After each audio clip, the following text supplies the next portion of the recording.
सतगुरु अभिषेक चरणों में coat coat प्रणाम। हम सबके हृदय में हमेशा विराजमान रहने वाले हमारे सतगुरुदेव चरणों में कोट कोट प्रणाम। इस आश्रम का संचालन करने वाले साथी दादा साहब जी के चरणों में कोट कोट प्रणाम। सभी को मेरी गुरु भाई बहनों को शाही बंदगी।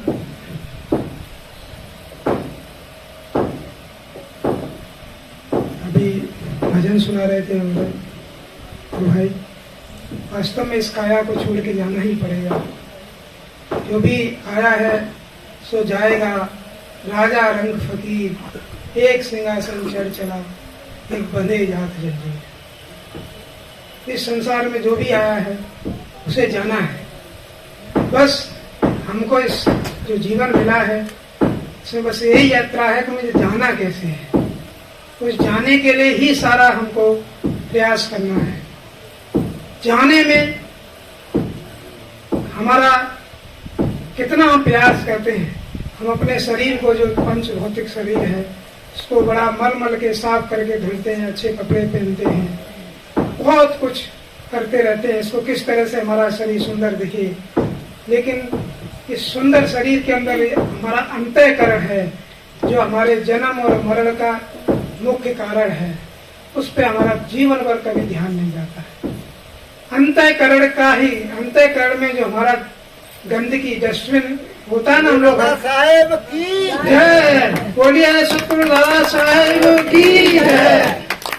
तो जो हमारा अंतःकरण होता है हम उसकी तरफ कभी ध्यान नहीं देते हैं और सारा भौतिक शरीर मन के तल पर, भौतिक के तल पर, सूक्ष्म शरीर के तल पर जीते रहते हैं। अंतःकरण जो हमारा साफ होता है, कभी कभी हम लोगों को ऐसा भी महसूस होता है, गुरुदेव ने जो भजन ध्यान बताया, हम ध्यान करते हैं, साधना करते हैं, तो हमारे जो विकार हैं, काम क्रोध लोभ अहंकार, कभी कभी उनकी पढ़ने भी लगते हैं। तो क्या होता है, जब अच्छा साधक अपना ध्यान करता है और अपने अंतःकरण के अंदर अपना जाता है, तो जिस तरह से हमारे एक 7वें कमरों का एक मकान बना हुआ है, 7वें कमरे में हमारा पूरा कूड़ा कचरा भरा हुआ है। जब हम देखते जाके बाहर वाले कमरे में, तो हम रोज झाड़ू पोछा लगा के कुछ चमाचम करके रखते रहते हैं, अंदर कभी देखते ही नहीं। जब हम ध्यान करते करते अंदर की तरफ जाते हैं और वो कचरे को जब देखते हैं, गुरुदेव का वो प्रकाश, वो ध्यान साधना से हम जब उस अंतःकरण का कचरा हमें दिखाई देता है, तब हमको एहसान होता है कि दुनिया तो बहुत, हमको जो गंदी दिखती थी अभी तक, वो तो बहुत साफ सुथरी है। सबसे गंदे तो हम ही हैं। और जब अपनी गंदगी अंतर मन में झांक के हम देखते हैं तो बड़ा लगता है अफसोस। तब गुरुदेव को याद आता है, अरे गुरुदेव आपने ये मुझे दर्शन करा दिया, अपने ही अंतःकरण में इतनी गंदगी भरी हुई है। और जब उस गंदगी को हम बाहर निकाल के लाते हैं तो छोटा पूरा उसमें कुछ न कुछ छिटक जाता है। एक बार में सब नहीं आता, सांप लगे रहते हैं। कभी कभी हमारे विकार बढ़ते भी, इसमें कभी परेशान होने की नहीं होती। हम कभी सत्संग जाते हैं या ध्यान भी करने लगे और हमारे सारे परेशानियां और बढ़ने लगी कुछ, तो हमने सोचा रहे तो उल्टा हो गया, क्या बात है, गुरु जी के पास जाने से। ऐसा नहीं है, आपके वो विकार खत्म हो रहे हैं। आपके जो कर्म आपने अंतःकरण हजारों वर्षों से भर रखे हैं, वो कटने में, उसको बाहर निकालने में आपको समय लगेगा। तो अंतःकरण की जब तक हम सफाई नहीं करते हैं, तब तक हमारा जन्म मरण से छुटकारा नहीं हो सकता। ये जब भी, जितने भी हमारा अंतःकरण, जब भी शरीर छूटता है इंसान का, उस समय अंतःकरण के साथ ही वो उसी अंतःकरण में जिस तरह से उसका भरा हुआ है, उसी के साथ से उसको उस परिवार में जन्म मिलता है, उसको उस तरह से माता पिता मिलते हैं। और जो योगी योगेश्वर पुरुष होते हैं, कबीर साहब हुए, महावीर स्वामी हुए, हमारे गुरुदेव हुए, ये लोग अपना पूरा अंतःकरण साफ करके क्लीन करके चले गए। अब इनको संसार में आने जाने की कोई आवश्यकता नहीं, उस जन्म मरण से छुटकारा पाके निकल गए, पार हो गए। गुरुदेव यही कहते थे, बेटा ध्यान को करो तो पार हो जाओगे, पार हो जाओगे। पार हो गए, कोई ऐसा नहीं कि समुद्र के पार उधर चले जाएंगे।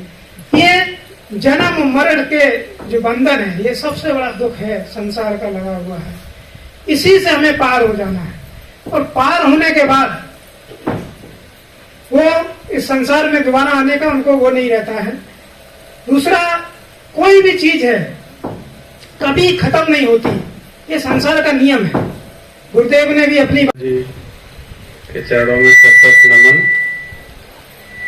परम पूज्य साध्वी श्री राधा साहेब के चरणों में सतत नमन।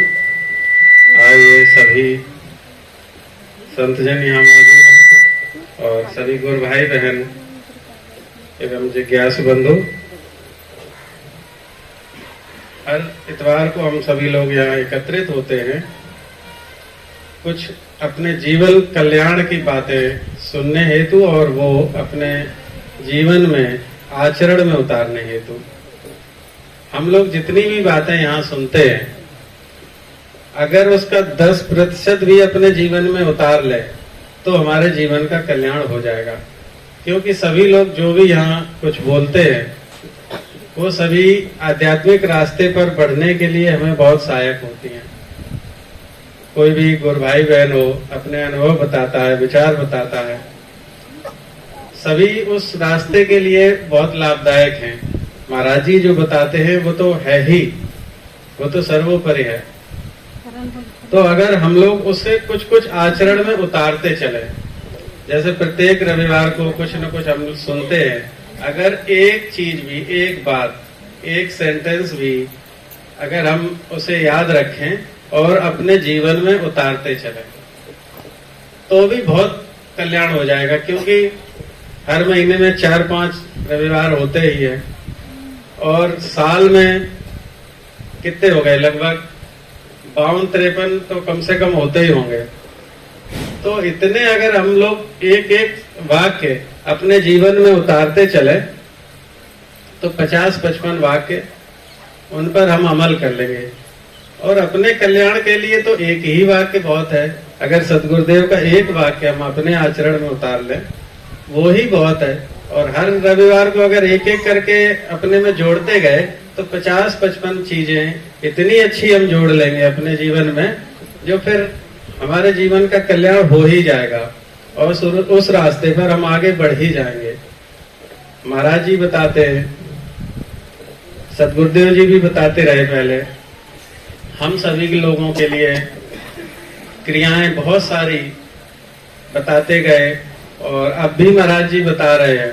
समय समय पर पीछे पड़ के जबरदस्ती करते हैं, साधना शिविर लगता है और उसके अलावा भी समय समय पर आश्रम में जो भी चाहता, जो भी रुकता है, जो भी इच्छा व्यक्त करता है तो उसको सिखाते रहते हैं।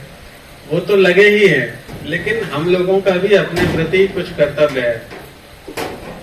अब जैसे माँ तो घूम रही है दूध का कटोरा लिए बच्चे के पीछे पीछे और बच्चा दौड़ रहा है तो वो कैसे पी पाएगा। उसी तरह से हम लोग दूर दूर भागते रहते हैं। सतगुरुदेव पहले गुरुजी कहा करते थे, बेटा रुक जा, आज यहीं रुक जा।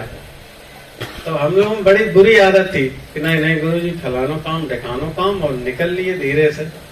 और गुरुदेव पीछे पड़ते थे तो तब बहुत बार रुक भी जाते थे और बहुत बार ये होता था कि चलो वो ये पहुंच जाए। और सुविधा भोगी हम लोग हैं, सबसे बड़ी बात।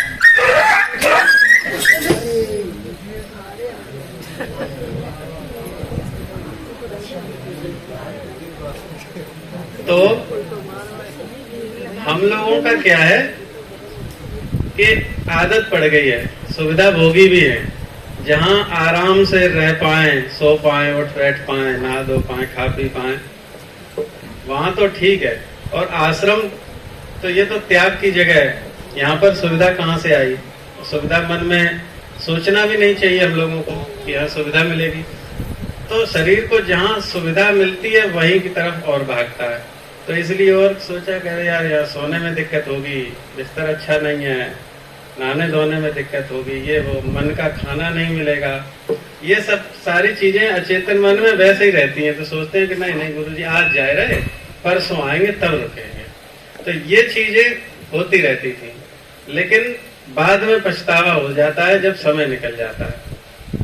तो आश्रम पर रुके, महाराज जी जो भी बताते हैं वो करें। बहुत सारी क्रियाएं महाराज जी बताते हैं। गुरुदेव अपना जो दे गए महाराज जी को, गुरुदेव ने जो रिसर्च की बहुत साल, वो महाराज जी को देकर गए हैं। और अब महाराज जी अपनी रिसर्च करने में लगे हुए हैं। वो भी कुछ कंक्लूजन निकालते हैं, कुछ निचोड़ निकालते हैं वो अपने तरीके से हम लोगों को बताते हैं। तो हम लोगों को लेने के लिए बहुत कुछ है, बस हमें अपने को पात्र बनाना है और समय देना है। 2 चीजें कर ले तो हमारे जीवन का कल्याण हो ही जाएगा। इसी के साथ मैं अपनी बात समाप्त करता हूँ। बोलिए सद्गुरुदेव की जय।